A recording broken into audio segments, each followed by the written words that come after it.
인간이 어떻게 망가져 가는가, 세상이 어떻게 이렇게 파멸로 가는가, 그 모든 원인의 한가운데는 뭐가 있느냐 하면 죄가 있다는 겁니다. 죄를 짓고자 하는 속성을 가지고 있으면 물론이고 죄를 짓는 일에 체질화되어 있습니다. 능숙해요. 하나님의 목적을 위해 생육하고 번성해야 할 인간이 죄악의 번성함으로 바꾸어 놓았다는 겁니다. 그러니까 죄가 뭐냐면 순기능을 역기능으로 바꿔 놓는 것입니다.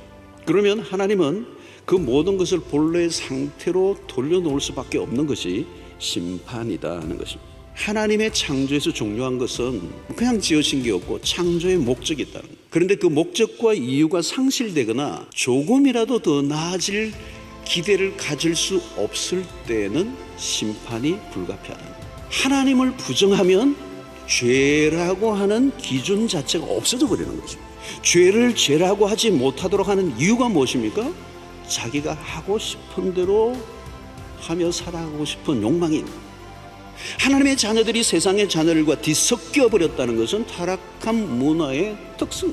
그런 면에서 신자의 거룩성은 생명이고, 신자가 거룩을 이루면 그 시대는 끝이다. 자, 여러분, 인간의 자랑의 이면에는 반드시 하나님에 대한 반역이 따라붙게 돼 있어요. 교만이 왜 무서운가 하면 하나님이 그게 없기 때문에. 여러분, 무서운 것은, 교만이 무서운 건 뭐냐면 경고의 음성을 듣지 못한다는 거예요.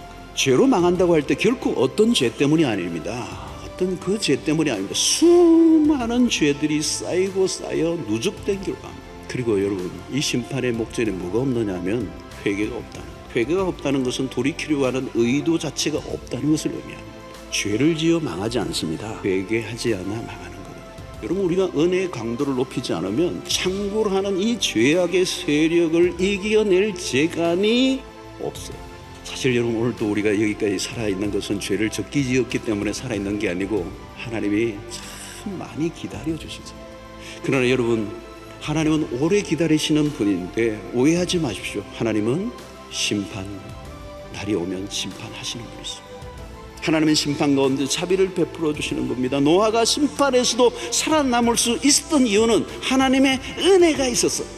그는 악한 세상의 영향력보다 하나님이 베푸시는 은혜의 영향력을 더 받은 겁니다.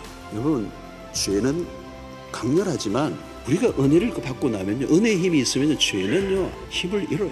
우리 안에 복음이 들어오고 난 이후에 무엇이 있습니까? 예수의 생명이 있는 거예요. 이제는 죄와 갈등하며 싸우고 실험하는 수준이 아니라 죄와 싸워 넉넉히 이기는 인생. 성도 여러분, 마지막 시대입니다. 거룩을 추구하는 사람들은 더욱더 거룩한 길로 가고, 타락한 인간은 더더 타락의 길로 달려가는 이 마지막 시대에 노아처럼 하나님의 은혜를 구하고 다른 길을 걸어가므로 하나님의 눈에 띄어 구원에 이르는 이 죄와 싸워 승리하는 하나님의 백성들 되기를 축원합니다.